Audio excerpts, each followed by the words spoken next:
할렐루야. 예, 우리 주님을 찬양합니다. 사실 어떤 것 하나도 우연은 존재하지 않습니다. 하나님께서 다 계획하시고 섭리하신 줄로 믿습니다. 오늘 특별히 이곳에서 하나님의 강력한 임재를 제가 경험합니다. 특별히 주희연 전사님이신가요? 오늘 간증하셨는데 사실 제가 오늘 하고자 하는 설교의 내용입니다. 제가 평상시에 가졌던 간증이고 똑같은 그런 하나님의 은혜를 주신 것 같아요. 저도 클래식을 좋아하는데 사실 바빠서 들을 시간 없지만 제가 음악을 듣는 이유는 저는 최고를만 좋아합니다. 사실은 뭐 운동을 하든 뭘 하든 최고의 사람들 거기서 뭘 배우느냐. 세상에 별것도 아닌 걸 가지고 저렇게 목숨을 거는데 우리가 주의 일에 너무 참 이렇게 시원찮게 살지 않는 거냐 하는 어떤 그런 도전을 받아요. 별것도 아니거든요, 사실. 제주를 넘는다고 해서, 제주 넘는다고 해서 인생이 달라지는 것도 아니고, 그걸 봤다고 해서 그게 뭐 달라지는 것도 없거든요. 그런데 사람들은 거기에 황홀을 하고, 그래 하거든요. 그런 예에 비하면, 우리가 하나님께 드리는 예배가 얼마나 놀라운 일이고, 정말 우리 모든 걸 쏟아부을 만한 가치가 있는 것인데, 우리는 그걸 모르고 있단 말이죠. 그러니까 행복이란 뭐냐, 가치를 가치 있게 인정하게 되면 행복한 겁니다. 그러나 아무리 좋은 것도, 이게 별로라고 생각하면, 행복할 수 없어요. 그러니까 조상 대대로 물려나온 고물, 골동품 있잖아요. 이게 그냥 할아버지가 가지고 있어라, 아버지 가지고 있어라, 고조 할아버지 가지고 있어라. 그래서 버리지도 못하고 이사 다니면서 끙끙거리고 갖고 다니면서 어디 놀 데도 없고 말이죠. 그랬는데 어느 날 그 감정가가 와가지고 이거 100억짜리입니다. 그러면 인생이 확 달라져 버려요. 똑같은 거 가지고 있었는데 왜 달라져요? 가치를 아느냐, 가치를 알지 못하느냐 그 차이예요. 그러니까 우리 예수를 믿는 사람들도 똑같은 예수 믿잖아요. 근데 어떤 사람은 우울증에 걸려서 예수 믿거든요. 예배당에 나오는 것 자체를 힘들어한다고요. 그거 왜 그래요? 가치의 문제예요. 그러니까 은혜라는 건 뭐냐? 가치를 깨닫는 게 은혜입니다. 여러분. 예배가 시시하게 여겨졌는데 오늘 갑자기 예배가 중요하다고 느껴져요. 그게 바로 은혜 받는 거예요. 전에 지금까지 살아온 게 난 있는 건 시간밖에 없어 생각하는데 오늘 갑자기 시간이 아까워져요. 그래서 트립이 엎어버려요. 은혜 받는 사람들 대부분 트립이 엎어졌잖아요. 왜? 내 인생이 짧은 인생이 한 번밖에 주어진 인생이 아닌데 왜 내가 남이 연극이나 하는 걸 그나 들여다보니 내가 그렇게 살아도 시원찮은데 남의 사는 거나 구경하고 내 인생을 허비하고 있는가 그런 생각을 갖게 되면 엎어버리는 거예요. 그렇죠. 여러분이 갑자기 부인이 뚱뚱하고 별 볼 없어 보이는데 오늘 갑자기 귀하게 보여요. 그게 은혜예요. 남편 돈도 못 벌고 하루면 저래 없으면 시원할 텐데 이 생각인데 오늘 갑자기 너무너무 소중하게 여겨지는 거예요. 그게 은혜예요. 다른 게 아닙니다. 여러분 직장생활, 지긋지긋하다. 공부하는 거, 나 이거 공부하면서 얼마나 좋겠나 생각할지 모르겠지만, 어느 날 갑자기, 내가 직장에 있다는 게 이렇게 소중한 것이냐. 그래서 아침이 즐거운 거죠. 아침이 일어나기 힘든 게 아니라, 아침이 즐거운 거예요. 그게 바로 은혜입니다, 은혜. 오늘도 하나님께서 우리에게 감춰진 것들을 발견하게 하시고, 이것이 얼마나, 그쵸? 다른 사람이 볼 때는 다 싸구려 밭인 줄 알았어요. 그러나 어느 사람이 그 남의 밭을 갈다가 그 안에 감춰진 보화를 발견하지 않습니까? 그럴 때 그 밭의 가치는 달라져 버린 거예요. 다른 사람은 여전히 똑같이 1년에 보리 한 가마, 두 가마 얻는 밭이었지만 이 사람이 볼 때는 이제 달라진 거예요. 그래서 자기의 전 재산을 자기가 지금까지 고생하면서 본 모든 걸 다 거기다 투자하지 않습니까? 다 팔아버려요. 집도 팔고 아파트도 팔고 다 팔아가지고 그 밭을 삽니다. 사람은 미쳤다고 그러죠. 왜 별것도 아닌 것에 하는 그러나 이분은 알아요. 그 밭에 감춰진 보물이 있는 걸 압니다. 그 보물을 팔면 내가 투자했던 모든 것 몇십 배가 나온다는 걸 알고 있어요. 그렇기 때문에 그는 억지로 판 게 아니에요. 인생을 쓰면서 한 게 아닙니다. 너무너무 기뻐가지고 집에 돌아갔고 기쁨으로 다 팔았어요. 그리고 기쁨으로 그 밭을 샀어요. 우리 예수 믿는 게 바로 이런 것입니다. 그렇기 때문에 예수 믿으면 안 행복할 수가 없어요. 예수 믿는데도 불구하고 안 행복하다. 그건 뭔가 아직 은혜를 덜 받은 거죠. 하나님께서 이 은혜를 더욱 우리 새롭게 하셔서 더 우리 인생을 풍성하게 만드실 줄로 믿습니다. 영국에 찰스 피어스라는 사람이 있었는데, 이 피어스라고 하는 것은, 피스라는 건 평화라는 말이죠. 근데, 그 부모님이 그 이름을 지어줄 땐 참 평화롭게, 이 세상을 평화롭게 만들면서 살아가라. 그렇게 생각해서 지어줬는데 거꾸로 살았어요. 청개구리처럼 사는 것 같아. 그래서 난폭하고 도둑질하고 싸움질하고 그리고 사람을 죽이고 그래서 결국 그는 잡혀서 리즈 지방에 있는 암리 교도소에 수감하게 됩니다. 수감이 돼가지고 그리고 교수형에 처해져요. 이 교수형이 집행되는 날 아침에 이 감방에서 이제 교수대로 가는 그 마지막 길이죠. 그 교도소 몇 사람이 이제 함께 동행을 하고 거기에 이제 따라붙은 분이 계신데 누구냐면 그 동행하는 목사예요, 목사. 교목이죠. 그 교도소에서 이제 교훈 말씀을 증거하는 그런 목사인데 특별히 이제 마지막 가는 길이지 않습니까? 마지막 가는 길에 이제 마지막 하나님 말씀을 통해서 그 영혼을 이제 구원시키려고 하는 그 엄청난 사명을 가진 임무를 가진 그런 교도소 목사입니다.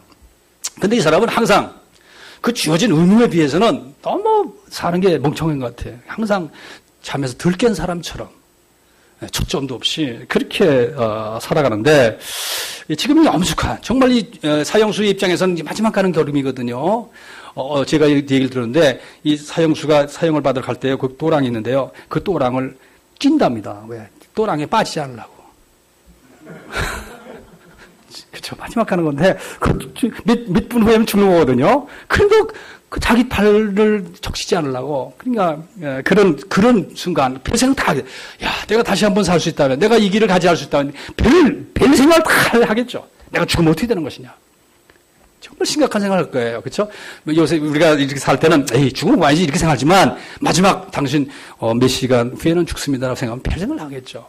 이렇게 정말 심각한 순간인데 근데 이 친구는 뭔가 뭐 연습하는 것처럼 말이죠. 입으로 중얼중얼거리면서 가고 있는데 그게 뭐냐면 이제 마지막 그가 사형당하기 전에 직전에 해줘야 할 그 설교를 지금 외우고 있는 거예요. 이렇게 중얼거리는 거예요. 그래서 뭔가 거기에 이제 그 내용을 기록하고 있는 그 조그만 속冊자를 읽고 있는 것이죠. 그것도 외우지 못한 모양이에요. 길지도 않았는데 말이죠. 많이 했는데도 왜 관심이 없으면 우리 찬송가 많이 불러도 잘 모르잖아요. 가사 모르잖아요. 별로 관심 없이 보니까. 그러듯이 그래서 오늘도 또 혹시 잘못 읽을까 봐서 그래서 읽고 있어요. 그랬을 때 어떤 그 뒤에서 누가 툭 쳐요. 툭 쳐서 이렇게 들여다보니까 바로 그 사형수예요. 그 친구가 이렇게 말합니다. 뭘 읽고 계십니까? 그래서 신앙의 위로의 문입니다. 신앙의 위로민. 그러니까 마지막 가는 사람에게 위로해주는 그런 내용입니다. 그럴 때 그 사형수가 물어요. 당신이 읽고 있는 것을 믿고 있습니까?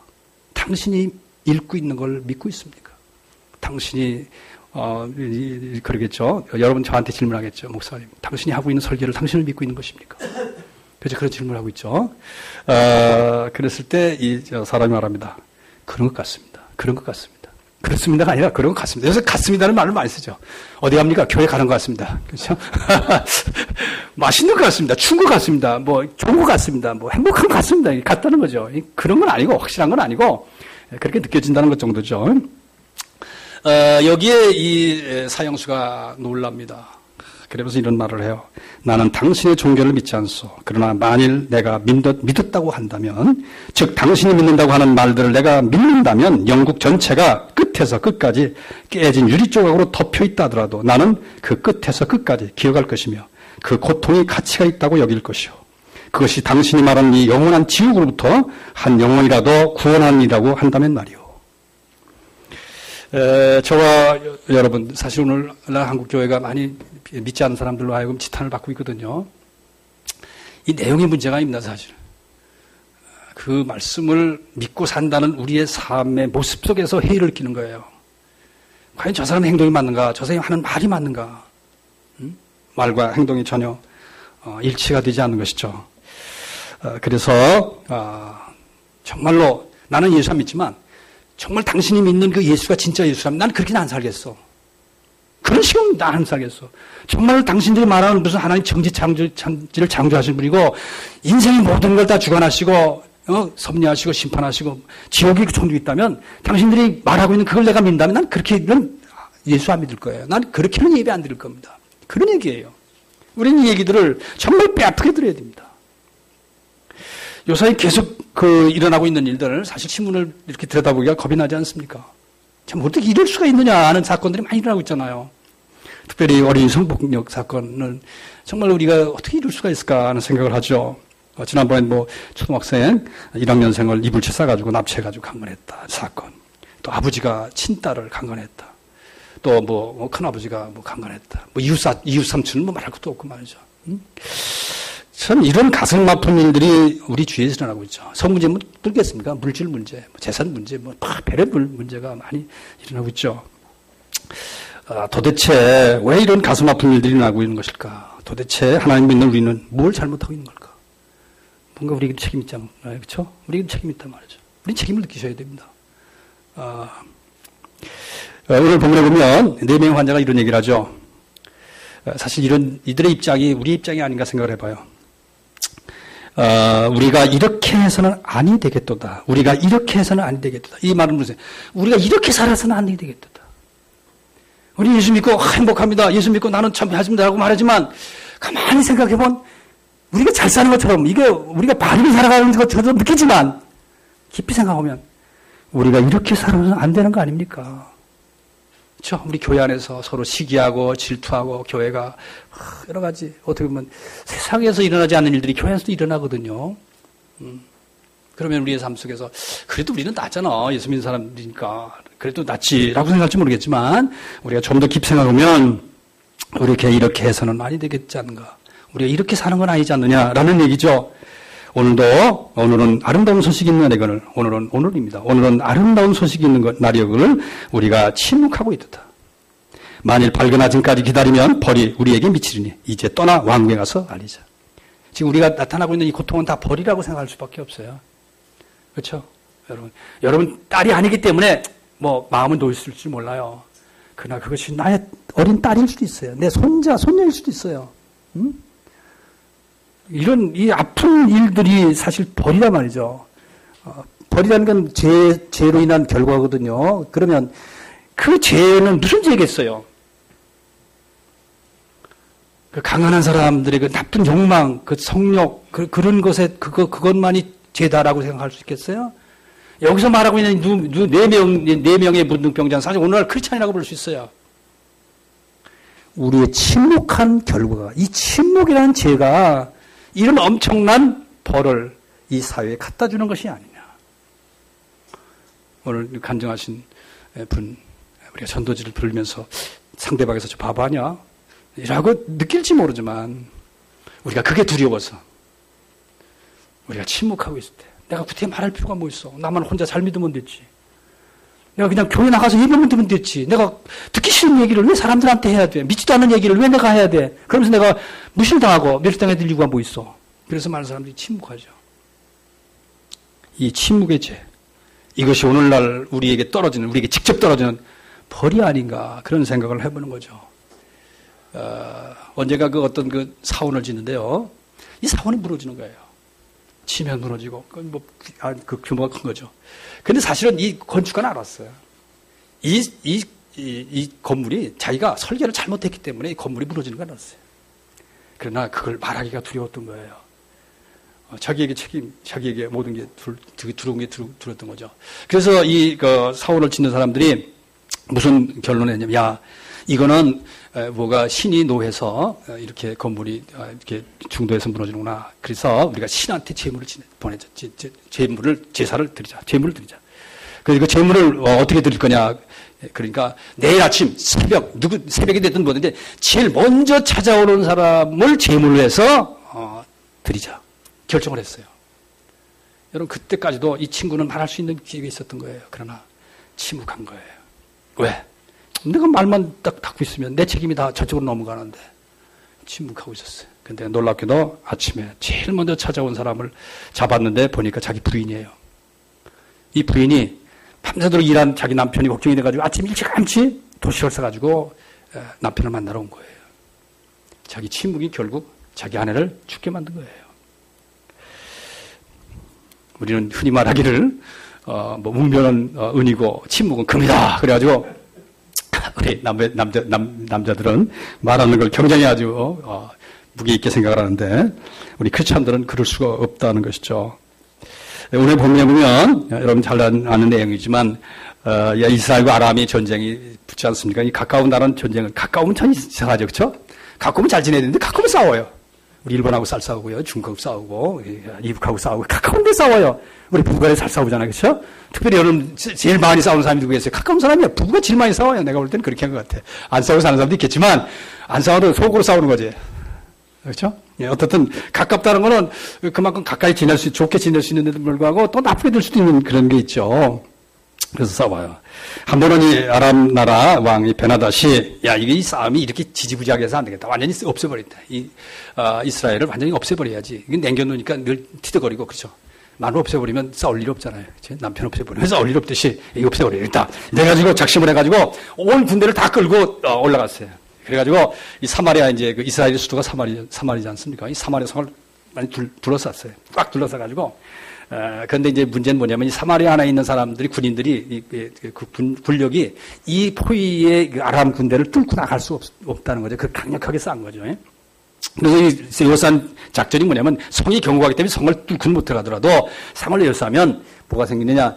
외부와의 차단이 내버린 다음에 차단이 내버리면 공급이 안 돼요.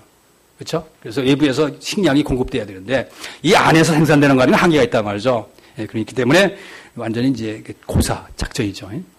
그래가지고 포위했어요. 포위해가지고 일주일 포위, 몇 달 포위, 1년 포위 막 가는 거예요. 그러니까 완전히 안에는 양식이 거의 다 떨어지는 거죠. 그래가지고 그 사람들 이스라엘 사람들이 그 부정하게 여기는 그 나귀 머리가 말이죠. 막 요새 말하면 수백만 원이 갈 정도로 돈을 태워서 뭐 불을 뗄 정도로 많이 그렇게 돈의 가치가 없는 거죠. 그리고 새가 그 씨알들 먹지 않습니까? 씨알을 먹고 똥을 싼단 말이죠. 그 똥 속에 들어있는 씨알들을 골라가지고 그 한 움큼에 뭐 몇십만 원씩 하는 그런 지경에 빠지게 됩니다. 심지어는 너무 배고프니까 아이를 자기 자식을 잡아먹자. 그래가지고 오늘은 네 자식 잡아먹어. 내일은 내가 내 자식 내놓을게. 그런데 오늘 잡아먹고 내일 가가지고 네 자식 내놓으라 그러니까 오리발 내놓는 거예요. 이래서 싸움이 생겨가지고 왕이 이걸 보죠. 왕을 이거 보고 낙심을 하고 화를 내고 분노를 내죠. 근데 사실은 이 분노가 엘리사를 향해서 분노하지만 사실 뭐 엘리사는 이렇게 살면 이렇게 된다고 설계했던 사람 아닙니까? 결국은 사실은 누구 잘못이에요? 결국은 본인들의 문제인데 그런데 책임은 딴 사람이 책임을 전감으로써 문제를 해결하려고 해요. 사실 오늘 우리 사는 모습들을 보게 되면 다 일어나는 일들이 뭐냐면요. 이 배고픔에서 일어나는 겁니다. 배고픔이라는 것은 물론 한국은 배고픔, 육신적인 물이나 양식에 의한 그런 배고픔은 어느 정도 해결이 되겠죠. 뭐 요새 좀 더 많이 먹어서 살찌는 것 때문에 걱정이지만 실제로 우리가 일어나고 있는 모든 일들은 목마름과 배고픔에서 일어나는 현상이에요. 영적인 배고픔, 영적인 목마름. 그렇죠? 정신적인 목마름, 정신적인 배고픔이에요. 여러분이 성폭행 당한 그 아버지는 간밤에 술이 만취가 돼가 들어왔다고 그러잖아요.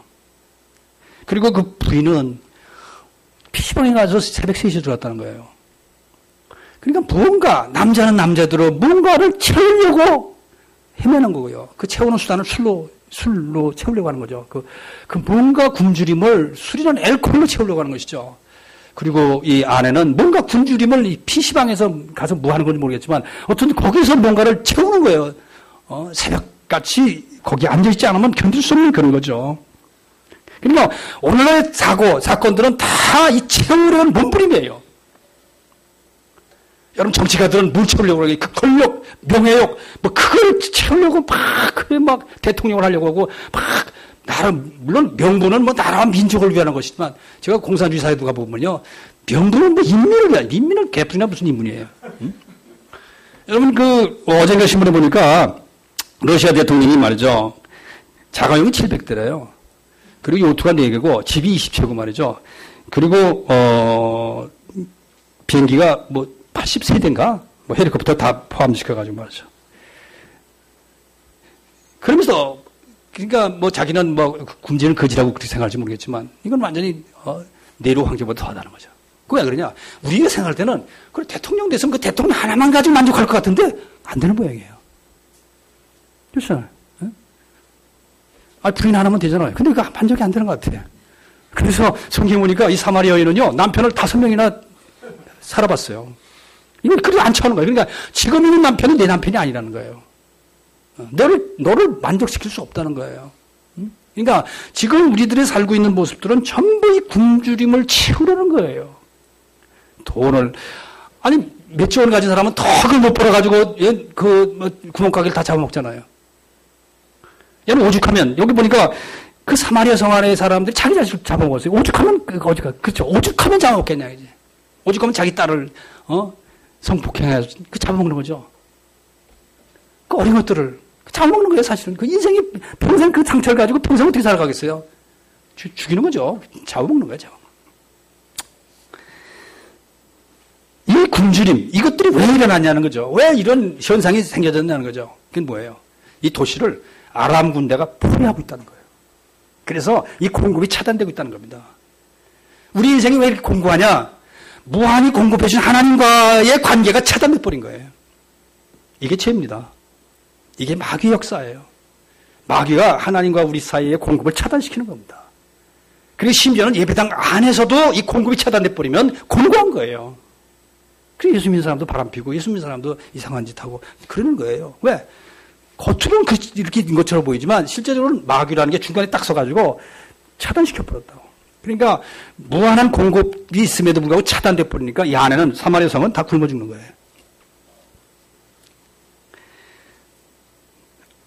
우리가 이 공급이 차단된 사실 이 상태, 그렇죠? 아모스 8장에 보면 이런 말이 있어요. 보라 날이 이를지라, 보라 날이 이를지라. 내가 기근을 땅에 보내니, 기근을 땅에 보내니 양식이 없어 주림이 아니며 물이 없어 가람이 아니요 오직 여호와의 말씀을 듣지 못한 기갈이라. 이 말씀이 차단돼 버린 거예요. 마귀는 하나님 말씀을 차단시킵니다. 왜냐하면 이 모든 공급이 어디서부터 오냐면 말씀으로부터 오는 거예요. 제가 감독을 하다 보니까 이제 그 큰 행사 같은 데 가서 이제 설교도 하게 되고 그러거든요. 그러면 설교를 몇 분만 해주세요라고 딱 그럽니다. 근데 그들이 생각에는 될 수 있으면 짧으면 짧을수록 좋습니다. 그런 의도예요.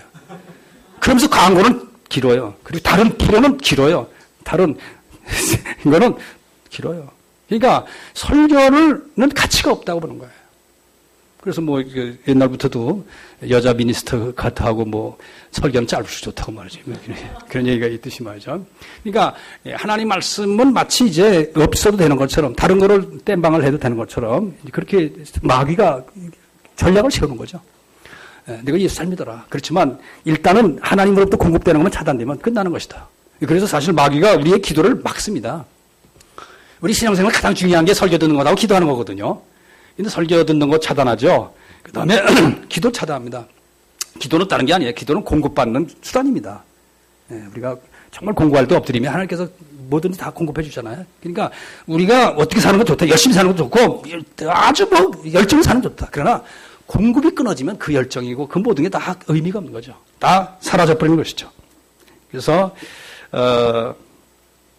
우리가 인간이 잘못하고 있는 게 뭐냐. 결국은 하나님을 버린 거예요. 하나님을 버림으로 그 하나님의 자리, 공급 자리, 하나님 공급하신 하나님의 자리에 누가 들어와 있어요? 마귀가 들어오는 거예요. 근데 마귀는 뭐예요? 마귀는 모든 것을, 마귀의 속성을 아셔야 됩니다. 예수님께서 말씀하시길 요한복음 10장 10절에 도둑이 오는 것, 도둑이 뭐예요? 마귀가 도둑이에요. 사탄이에요. 마귀가 오는 것은 도둑질하고 우리 걸 뺏어가는 겁니다. 우리의 사랑도 뺏어가고 평안도 뺏어가고 그게 초조한 거예요. 불안한 거예요. 그렇죠? 우리의 건강도 뺏어가고 병드는 거예요.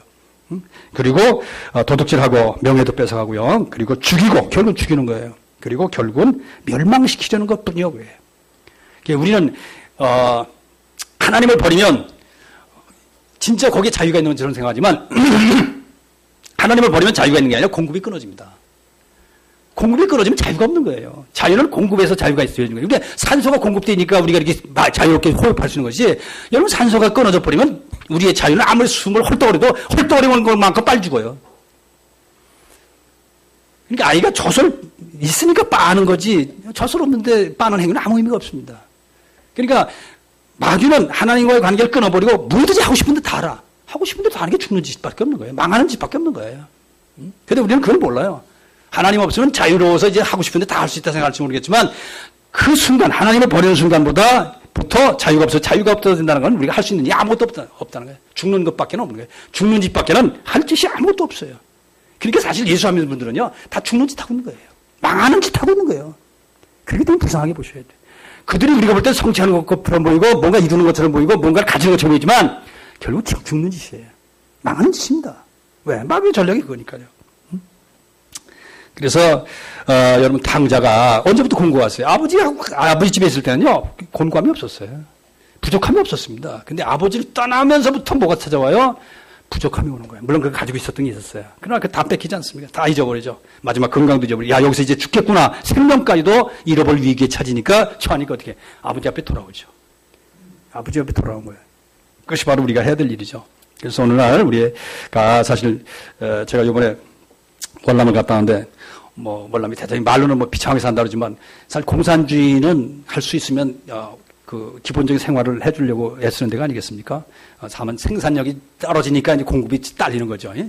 생산이 풍성해지면 공산주의 좋죠. 예, 생산이 풍성해지면 풍성한 생산을 공급으로 나눠주니까 공산주의가 나쁘진 않습니다. 그런데 생산이 떨어져 버리니까 이 공급이 안 되는 거죠. 그러니까 다 공산주의 사람들이 굶주리게 되는 것이죠. 근데 생산력이 어디서 오는지 사실은 생산력은 하나님을 섬기는 데서 오는 거예요. 하나님을 잘 믿으면요, 생산력이 높아질 수밖에 없어요. 사실 잔 웨슬레는요, 예수를 믿게 되니까 사람들이 40배, 50배, 60배, 100배로 막 수익이 올라가는 거예요. 왜 올라갈 수밖에 없냐? 첫째, 예수 믿는 사람 검사하잖아요. 두 번째, 예수 믿는 사람 성실합니다. 검사하고 성실하면 돈을 벌 적도 있어요. 그러니까 웨슬레는 돈 버는 걸 걱정했어요. 왜? 돈을 벌면 하나님께 벌어진다. 이걸 생각한 거예요. 우리가 돈 벌면 좋아질 거죠. 돈 벌면 하나님 더 잘 믿을 것 같죠? 오늘 한국교회가 왜 이렇게 된지 아세요? 생활이 풍성하기 때문이에요. 웨슬레는 그렇게 한 거예요. 그래서 고민한 거예요, 그게. 예수 믿으면 잘 살 수밖에 없다. 예수 믿는 나라는 잘 살잖아. 예수 믿는, 물론 자원이 풍성하면 잘 살 수 있겠지만, 예수 믿으면 잘 산단 말이에요. 근데 문제는 뭐냐? 이 잘 사는 것 때문에 결국 뭐가 생겨요? 하나님과 우리 사이의 관계가 차단돼 버린단 말이죠. 그럼 영적으로 공고해지는 자가 되죠. 그러니까 아무리 많은 걸 가져도 불행할 수, 행복할 수 없는 거죠. 그래서 잔 웨슬레는요, 열심히 벌어라. 두 번째, 열심히 저축해라. 세 번째, 다 주어라. 기본적인 생활비만 남겨놓고 다 써라. 다 공급해줘라. 그러니까 공산주의가 실패한 이유는 뭐냐면요, 하나님이 없기 때문에 실패한 거예요. 그들이 하나님만 있었다면, 야, 네 건 네 게 아니야. 이거 다 같이 나눠가는 거야. 능력을 하나님 주셨고, 또 공급은 하나님이 우리에게 주신 은혜다. 이렇게 생각을 해서 자기가 능력 주신 것만큼 돈을 벌고, 번 것만큼 논할 수 있다면, 여러분, 그런 공산주의는 좋죠. 근데 민주주의는 가진 것만큼 네 가져라. 번 것만큼 내 거야. 이러니까 문제가 생기는 거예요. 그러니까 부익부빈이가 생기는 거야. 네가 벌었지만, 열심히 벌었지만, 번 능력을 하나님 주신 거야. 그러니까 네가 번 것만큼 버리고, 못 버는 사람에게는 너나 줘라. 이게 사랑이죠. 그게 하나님의 은혜죠. 그러니까, 어떻든, 오늘날에는 사실, 우리나라만 해도 먹고 사는 문제는 해결했지만, 실제적으로 우리의 영적인, 정신적인 그런 굶주림은 더 심해지고 있습니다. 더 심하죠. 더 갈급하죠. 그런데 문제는 뭐냐면, 이 문제를 우리 스스로 노력을 해결할 수 없다는 거예요. 그러니까 요새 이제 그 아동 성폭행을 위해서 이제 사형제도를 다시 부활시켜야 된다. 하지만, 여러분, 사형제도라는 게 우리의 욕구를 이렇게 해결할 수 있는 게 아니지 않습니까? 그렇죠? 여러분, 배고픈 사람에게 법을 만든다고 해서 배고픔이 해결되는 게 아니잖아요. 그러니까 율법의 문제가 그겁니다, 여러분. 율법이라는 건요, 율법 자체가 문제를 해결하는 게 아니에요. 문제를 찾아낼 수 있죠. 너 당신 배고프지? 그렇게 지적할 수 있지만 그 지적하는 것이 해결의 방법은 아니에요. 법이 해결의 방법은 아닙니다, 사실. 굶는 사람이 법이 강화됐다고 해서 그거 어떻게 해결되는 거예요? 아니잖아요. 그러니까 해결은 뭐야? 먹여주는 길밖에 없는 거예요. 그렇죠. 채워주는 거예요. 바로 예수님께서, 하나님께서 이 문제를 개입하지 않으면 안 되는 겁니다. 인생의 문제는요, 우리 하나님을 버릴 수는 있지만 하나님께 되돌아갈 수는 없어요. 하나님과 관계를 차단시킬 수 있지만 하나님 관계를 열 수는 없어요.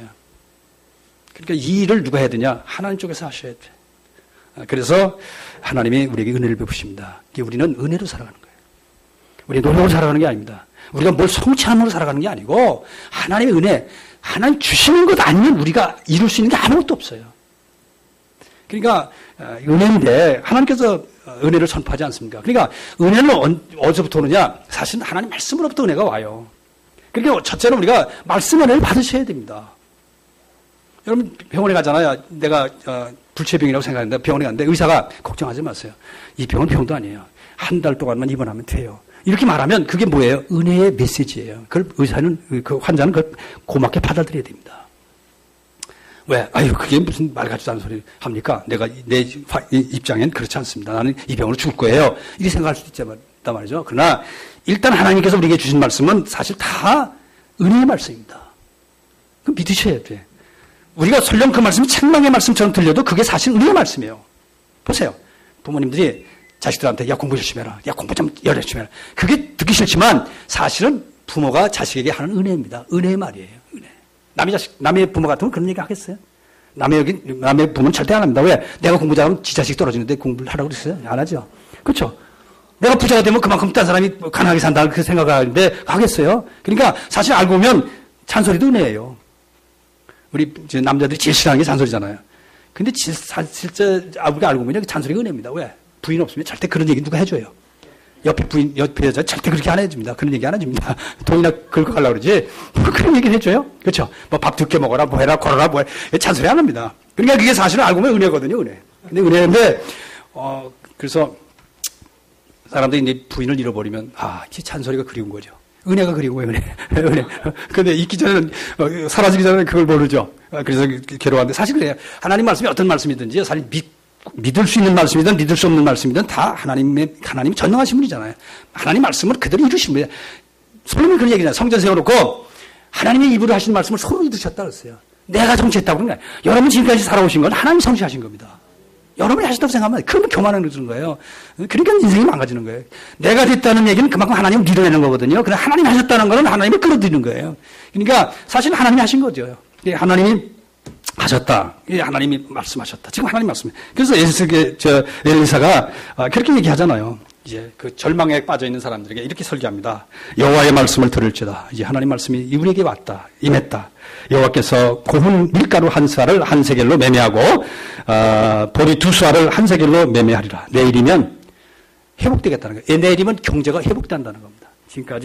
지금 정말 굶어 죽는 그런 상황. 자식을 잡아먹지 않으면 안 되는 그런 극한 상황이었는데 내일이면 경기가 회복된다는 거예요. 이거 믿을 수 있어요, 없어요? 사람이 믿을 수 없는 거죠. 근데 그래서 한 장관이 그 얘기를 들은 장관이 무슨 경제부 장관인지 모르겠어요. 농림부 장관인지 모르겠지만 어떤 이 장관이 뭐라고 그러는지 아세요? 여호와께서 하늘의 창을 내신들 어찌 이런 일이 있으리요. 그러니까 사실은 우리가 하나님 말씀을 받아들이지 못하는 이유는요. 하나님 말씀 믿어지지 않는 거예요. 지금까지 내가 이렇게 불행하게 사는데 예수 믿다고 행복해져? 믿어지지 않은 거예요. 내가 지금까지 이렇게 가난하게 살았는데 사실 오늘 우리가 60년대, 70년대 살던 우리는요. 한국이 이렇게 변화될 걸 믿은 사람이 없어요. 사실은요. 그럼 다 여기 와서 땅 샀지. 시골 땅 사팔아가지고 와서 거기다 땅 사놨지. 저도 그런 얘기를 했어요. 제가 신학교 다닐 때 등촌동, 지금 목동이라는 데인데 거기는 허벌판이에요. 그냥 논밭만 있는데요. 그래서 내가 이렇게 될 줄 알았으면 학교 다니지 말고 그 돈 가지고 땅을 사놨으면 참 좋았을 거다. 그런 생각하거든요. 그렇죠. 우리는 40돈도 못 걷던 지금 현실을 살고 있는 겁니다, 이게. 하나님 말씀도 사실 그런 거예요. 하나님 말씀도 이게 우리 그렇게 하나님 우리를 향한 사랑하는 자를 위해서 예비한 건요. 우리가 말로 들었거나 지금까지 들어보지 못하고 눈을 보지 못하고 심지어는 머리를 상상하지 못했던 거라고 말씀하고 있는 거예요. 제가 이제 서 있는 것도요. 제가 상상하지 못한 일이 일어나고 있는 거예요. 제가 목사가 되고 감독이 되고 이것도요. 내가 전에 상상하지 못했던 일이에요. 저는 시골에서 그래 목사가 되면 좀 좋겠다. 목사가 되면 우리 나사렛 선교회는 그렇게 크지 않습니다. 시골에 교회들이 있고 그래서 내가 교회 하나 지었으면 좋겠다. 그 교회라는 게 한 30평짜리 정도의 교회예요. 근데 하나님은 내가 상상하지 없는 일들을 하나님께서 이루셨어요. 그렇기 때문에 우리는 하나님 말씀을 받을 때 믿어야 될 줄로 믿습니다. 믿으세요. 어차피 내가 내 인생을 사는 게 아니에요. 하나님 살아주시는 거예요. 하나님 하시겠다는데 왜 못 믿어요? 여러분 율법이라는 건 네가 하라는 거지만 은혜는 내가 하겠다는 거예요. 내가 하겠다. 너는 그냥 받아 누리기만 하라는 거예요. 내가 하겠다는 거예요. 근데 우리는 이 말씀 못 믿는 거예요. 그러니까 내가 뭘 하려고 막 이리 뚱저린다고 하죠. 그렇기 때문에 예수를 믿어도 행복하진 않아요. 왜? 하나님이 하시죠. 저도 오늘 설교 준비하면서 왔지만 내가 설교를 어떻게 하는지 중요하지 않습니다. 사실은 내용도 중요하지만 그러나 중요한 건요. 하나님이 설교를 어떻게 역사하시느냐가 중요한 거예요. 여러분이 하나님께서 어떻게 개입하셔서 여러분의 마음을 여시고 여러분에게 하는 말씀도 깨닫게 하시느냐 이것이 그 관건이지. 요새 여러분 뭐 설교가 시원찮아서 교인들이 이렇게 시원찮은가요? 그렇지 않습니다. 옛날에 비하면 얼마나 설교가 좋고 또 얼마나 설교들이 많이 접할 수 있는 기회가 많습니까? 뭐 CTS니 뭐 CBS니 뭐 극동방송이 얼마나 수많은 설교들이 쏟아내리고 있습니까? 그래도 사람들이 별로 변화가 없어요. 그게 왜 그렇습니까? 바로 은혜 중심으로 살지 않기 때문이에요. 인간 중심 살아가는 건 바로 인본주의고 이게 바로 뭐냐면 율법주의입니다. 율법주의. 열심히 산다고 하는 사람 가운데는 율법주의가 많아요. 인본주의가 많아요. 하나님을 멀리해버리고 하나님 없이 자기가 홀로 서는 거. 그러니까 이걸 대개 보면 간증이다 하는 얘기를 가게 보면 오늘 간증 잘하셨지만 되게 자기 얘기한다고. 내가. 우리는 그걸 자수성가를 아주 위대하게 봐요. 여러분, 인간의 위대함은 아무것도 아니에요. 그게 뭐예요? 그러니까 하나님이 하시는 거죠. 하나님이 하시는 게 은혜예요. 그러니까 내가 하겠다는 거야. 내가 내일 아침이면 경제를 원상 회복시키겠다는 거야. 네가 하라는 게 아니에요. 내가 하겠다는 거예요. 우리는 그걸 믿고 기다리면 되죠.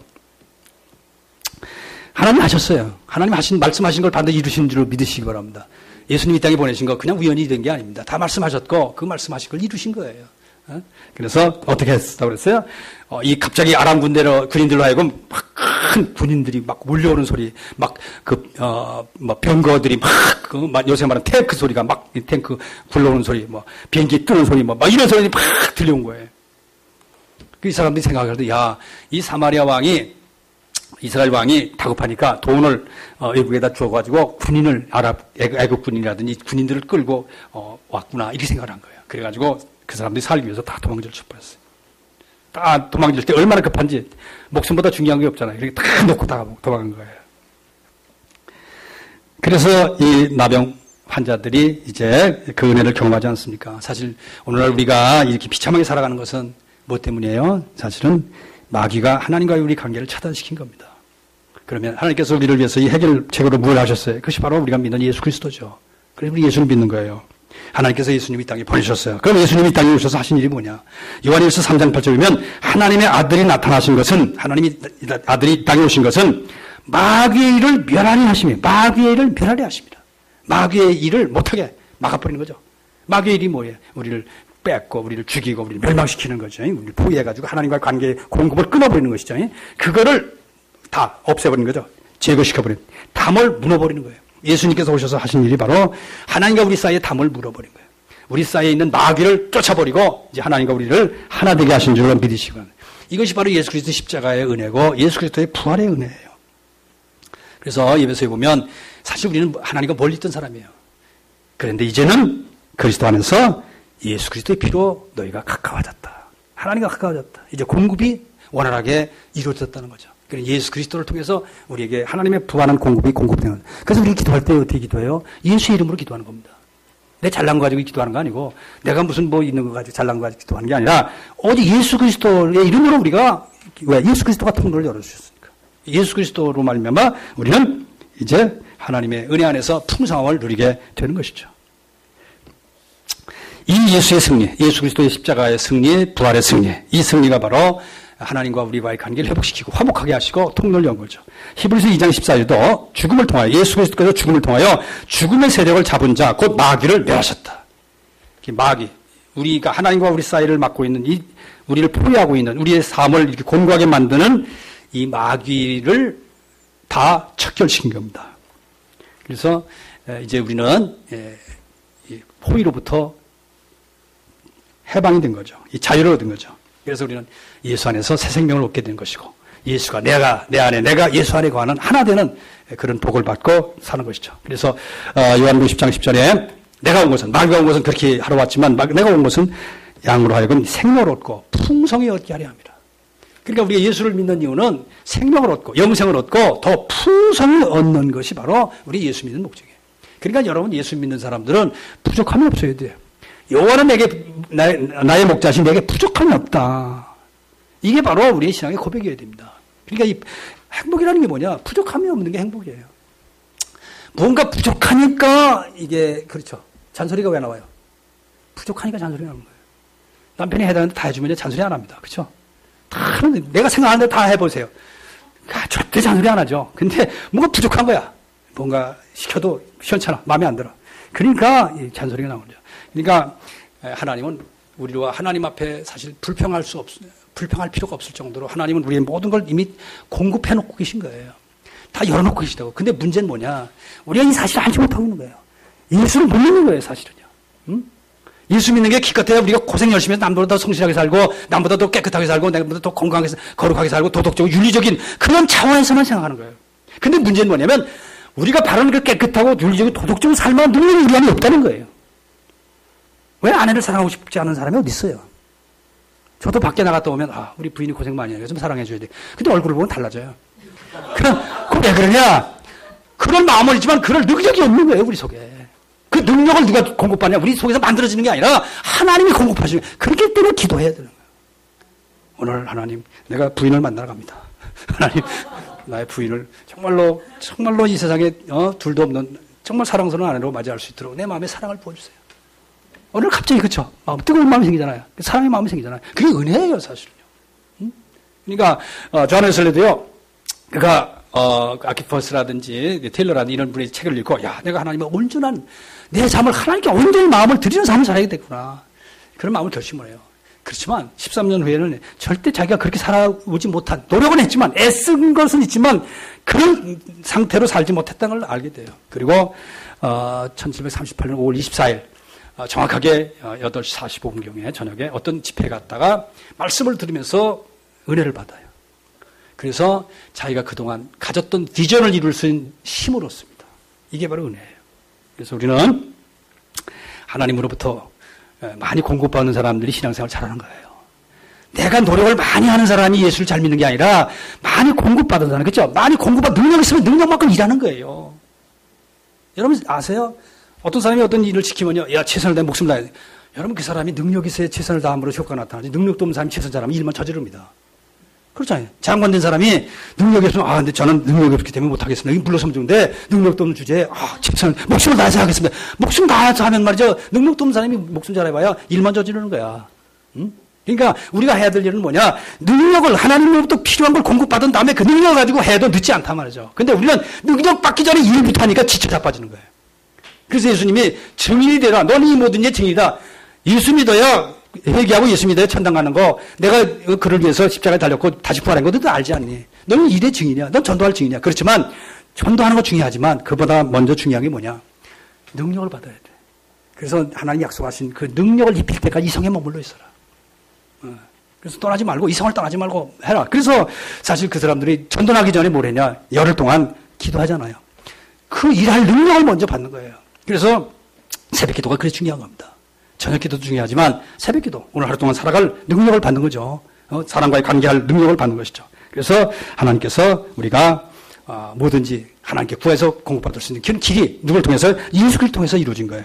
그래서 로마서 8장 32절은 자기 아들을 아끼지 않으시고 우리 모든 사람을 위해서 내주시니가, 그때 아들 독생자 예수 그리스도까지 아끼지 않고 우리를 위해서 내주시니가 어찌 그 아들과 함께 모든 것을 우리에게 주시지 않겠는가?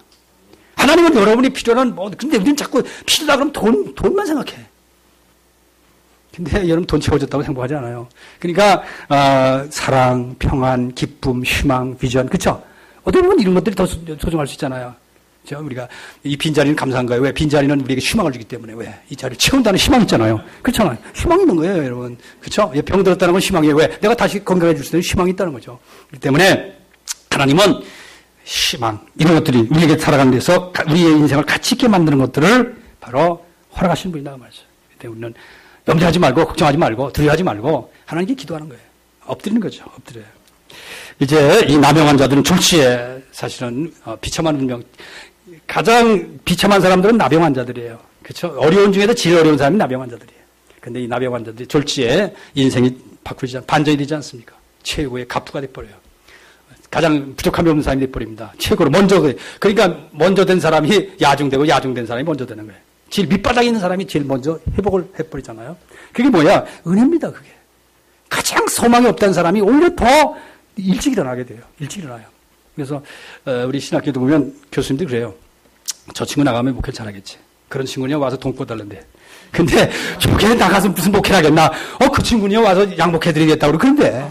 그러니까 이게 인생의 차이가 뭐냐? 은혜의 차이다 그래요, 은혜. 여러분, 우리 주위에 똑똑한 사람들이 비참하게 살아가는 경우가 많습니다.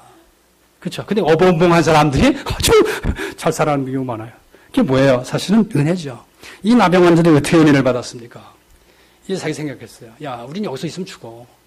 야, 공급이, 예루살렘 왕이 있는데도 공급이 끊어졌는데, 이 나병 환자들이 살아있는데, 무슨 그 성에서 좀 먹고 남아야 제가 이제 밖으로 이 나병 환자들한테 이제 던져지게 되는데, 저쪽도 굶어 죽게 된 말인데, 이쪽으로 넘겨올 게 하나도 없어요. 그러니까 우리는 굶어 죽는다.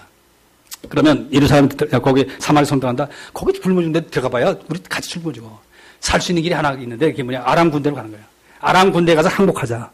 그 사람들이 우리를 받아주면, 불쌍히 여기서 받아주면 사는 거고, 안 받아도 죽는 거다. 그러나, 어차피 여기서 죽거나, 겉에서 죽거나, 죽는 건 마찬가지니까 한번 걸어보자. 여러분, 어떻게 보면 우리 예수 믿는 건요, 엄청난 투자를 하는 것처럼 보이지만 그렇지 않습니다. 할 데가 없어요. 할 게 없어요. 우리 인생은 살 게 없어요.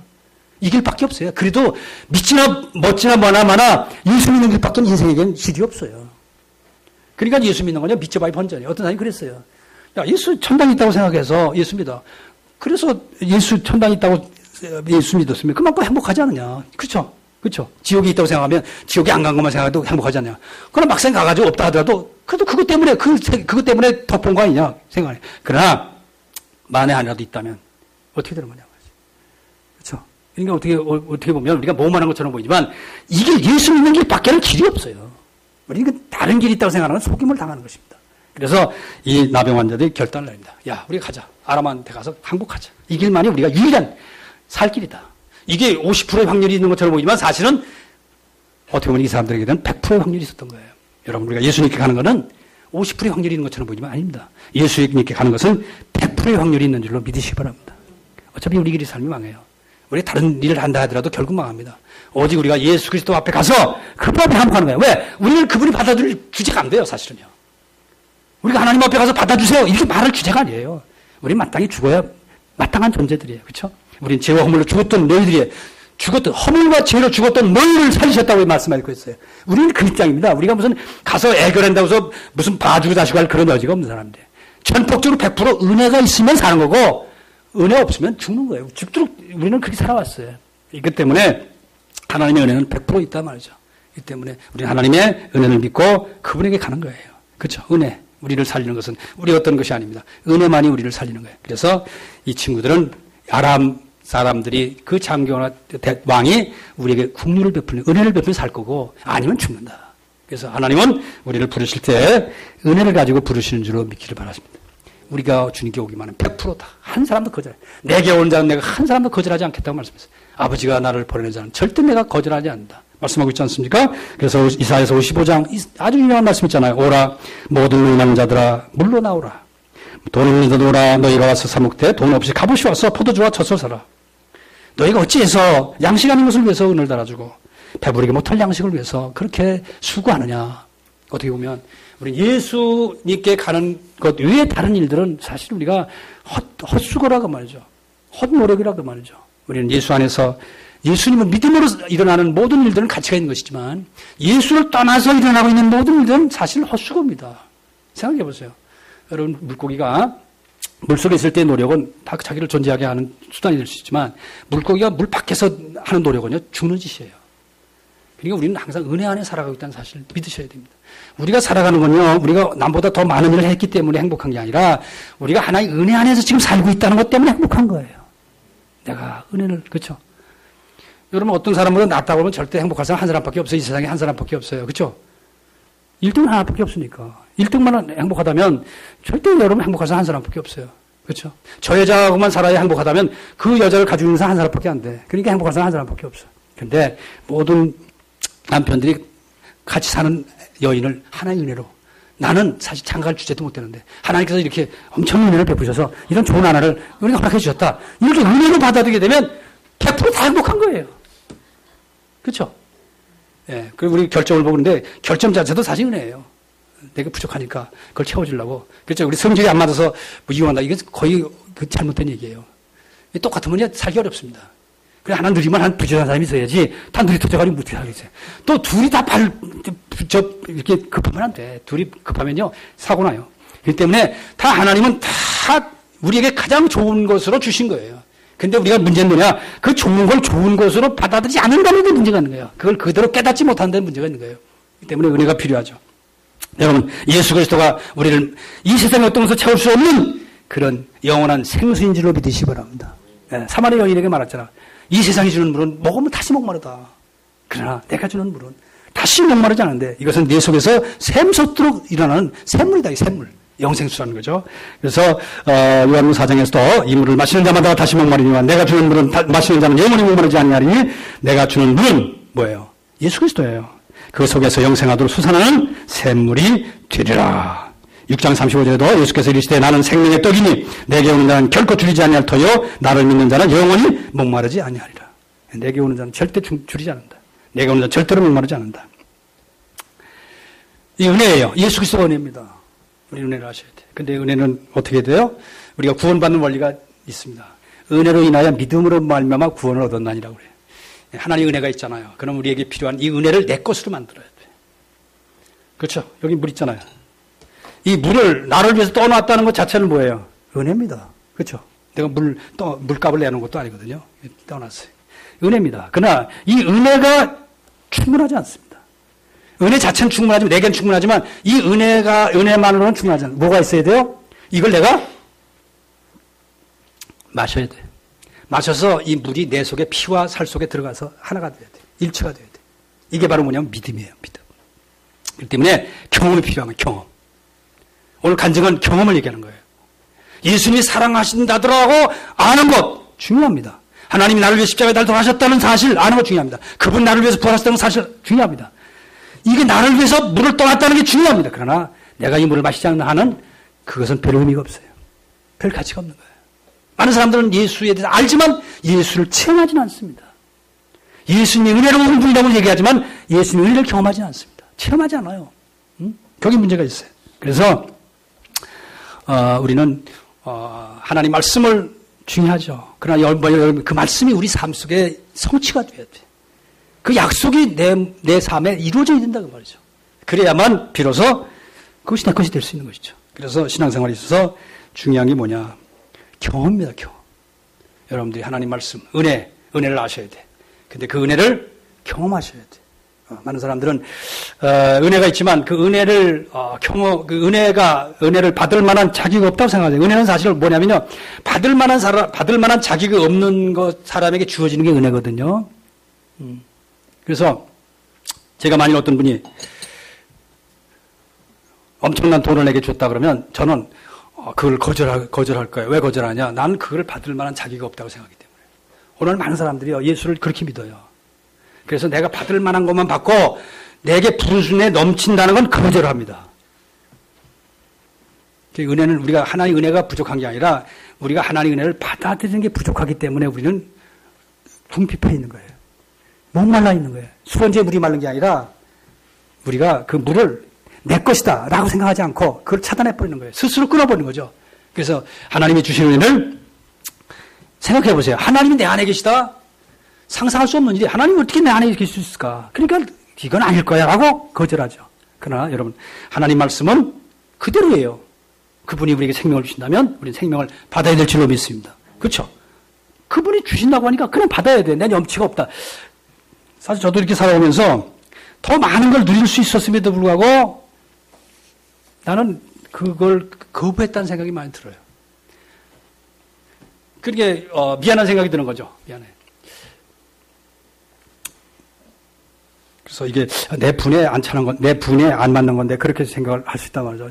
그 조엘 올스틴 사람 있잖아요. 조엘 올스틴. 그분이 이제 미국에서 제일 큰 목회를 하고 있지 않습니까? 뭐 그분에 대한 여러 가지 말도 있지만 그분의 그 책을 보면 그런 얘기가 나와요. 자기 아버지가 목회를 하실 때 어려울 때 이제 목회를 했는데 그때 이제 붕괴됐다 말이죠. 강사님 모시고 이제 자기 집에서 했는데 어려우니까 이제 자기가 다 사례비도 드리고 이제 식사도 대접하고 그랬다. 근데 그 교인 가운데 한 분이 목사님이 어려운 가운데 그렇게 했다는 얘기를 듣고 그 비용을 목사님 그렇게 돈을 쓰셨다는데 제가 그 돈을 좀 드리겠습니다. 그래가지고 그 돈을 쓰라고 준 거예요. 근데 이 아버지가 이걸 쓸 배짱이 없는 거야. 그래가지고 이거를 다시 하나님 앞에 헌금을 한 거예요. 그래서 이 올슨이 생각한 거예요. 어릴 때 딱. 아버지는 줘도 못 쓰는구나. 그러니까 우리는 하나님의 은혜가 너무 풍성하니까 자기의 사이즈에 맞추는 거예요. 어떤 사람이 낚시를 하는데, 여러분 잘 아시는 얘기지만 낚시를 하는데 큰 고기를 잡으면 놔주는 거예요. 그리고 조그만 고기를 잡으면 집어넣는 거야. 그래서 딴 사람 같으면 큰 걸 잡으면 망에다 넣고 조그만 걸 할 텐데 이 사람은 그러는 거예요. 그래서 하도 궁금해서 물어본 거예요. 어떻게 딴 사람들은 큰 걸 잡으면 넣고 적은 거는 버리는데 당신은 어떻게? 그러니까 그 사람이 그런 얘기를 하는 게 우리 집에 프라이팬이 찍어서 프라이팬에 맞춰서 고기를 담는 거예요. 그러니까 우리가 은혜를 받을 만한 그것을 우린 자꾸 많은 은혜를 달라고 하지만 중요한 건 뭐냐면 사실 우리의 은혜를 받을 만한 사이즈를 높이는 게 중요해요. 그게 뭐냐? 그 믿음이에요. 그러니까 내 믿음들 될지어다고 하는 게 뭐냐? 우리가 해야 될 일은 뭐냐? 자꾸 하나님 공급을 늘려달라고 말할 게 아니라 공급을 얼마든지 하시는 거예요. 이 공급된 것을 받을 수 있는 사이즈를 늘리는 작업을 왜 해? 근데 이 사이즈를 늘리는 것도 믿음도 하나의 은혜예요. 이게 커지는 게 아니거든요. 그렇기 때문에 이 믿음도 하나의 은혜예요. 그래서 우리는 이 은혜, 하나님께서 우리에게 주시고자 하시는 것을 그것이 무엇인지 은혜도 알고 그 은혜를 내 것으로 만들기 위한 믿음도 우리에게 필요하단 말이죠. 그래서 우리는 그 믿음을 위해서 기도하셔야 돼. 믿음을 구하셔야 돼. 믿음도 하나님 주신 선물이에요. 은혜도 선물일 뿐 아니라 그 은혜를 받는 믿음, 마음도 선물이고 경험도 선물이다 그 말이죠. 그래서 인생의 차이는 뭐겠어요? 인생의 차이는 경험입니다. 그렇죠? 인생의 차이는 경험이에요. 그러니까 여러분 대통령을 안 해보신 분들이 뭐 대통령 어쩌고 저쩌고 하지만요. 그들의 말은 다 거짓말일 수 있어요. 왜? 안 해봤기 때문이에요. 인간의 가치는 경험의 가치입니다. 그러니까 여러분 우리가 하나님을 만나는 경험. 그렇죠? 그게 중요한 거예요. 오늘도 여러분 내가 이 설교했다는 게 중요한 게 아니라 하나님이 나로 하여금 이 일을 하게 하셨다는 이 하나님의 경험이 중요한 거예요. 이게 가치가 있는 것입니다. 우리는 더 깊은 경험, 더 남이 하지 못한 그 경험 속으로 들어가도록. 그래서 그 신령한 체험이죠. 그럴 수 있어요. 더 많은 축복의 경험, 더 많은 은혜의 경험, 더 많은 것을 누리는 경험. 그렇죠? 사실 우리가 살지만 지금 나는 행복합니다 하지만 사실 하나님이 예비한 것에 비하면 세 발이 필 수도 있어요. 우리 더 엄청난. 제가 이번에 그 연합붕회 때 그 김인중 목사님이 오셔가지고 집회를 했는데 저를 위해서 그렇게 기도를 하시더라고요. 하나님. 우리 이 목사님이 지금 살아온 인생보다 남은 인생을 더 값지게, 더 알차게 살아가게 해주세요. 그렇죠? 그렇게 할 수 있어요. 하나님은. 그렇죠? 내가 한 사역을 1년 안에 다 지금까지 해왔던 것보다 더 큰 일을 할 수 있어요. 삼손에게 하나님 그렇게 하셨어요. 그러니까 지금까지 살아오신 거 내가 많이 살아왔다고 생각할지 모르겠지만 지금까지 살아온 인생을요. 하나님은 하루 만에 다 채울 수 있어요. 그런 분이에요. 그러니까 우리가 아직도 뭔가 부족한 게 있다면 아직도 뭔가 좀 채움이 갈급함이 있다면 그것은 바로 하나님과의 관계라는 생각을 가지시고 하나님과 가까이 하기를 힘쓰십시오. 그러면 하나님께서 우리가 세상의 것으로 채울 수 없는 그 부분을 하나님 채우셔서 우리가 어떤 상태라도 바울이 말한 것처럼 난 어디에 처할 줄 안다. 가난에 처할 줄도 알고 불에 처할 줄 알다. 그건 무슨 얘기냐. 난 예수를 만족하고 있다는 거예요. 내 예수님 한 분이면 모든 걸 초월할 수 있다는 거죠. 바로 이 은혜가 저와 여러분에게 있어지기를 주의 이름으로 축원을 드립니다. 기도하시겠습니다. 감사하신 하나님 고맙습니다. 저희들에게 그 귀한 날 주셔서 말씀을 나눌 수 있도록 도와주시고 은혜 나눌 수 있도록 도와주시고 감사합니다. 성령께서 이제 우리가 예수 그리스도를 통해서 하나님 더 가까워지는 시간이 되게 하시고 또 우리가 받은 바 이 은혜를 다른 사람에게 침묵하지 않고 전할 수 있는 하나님의 귀한 백성들이 다 되게 하여 주시옵소서. 감사하며 예수님의 이름으로 기도하옵나이다. 아멘.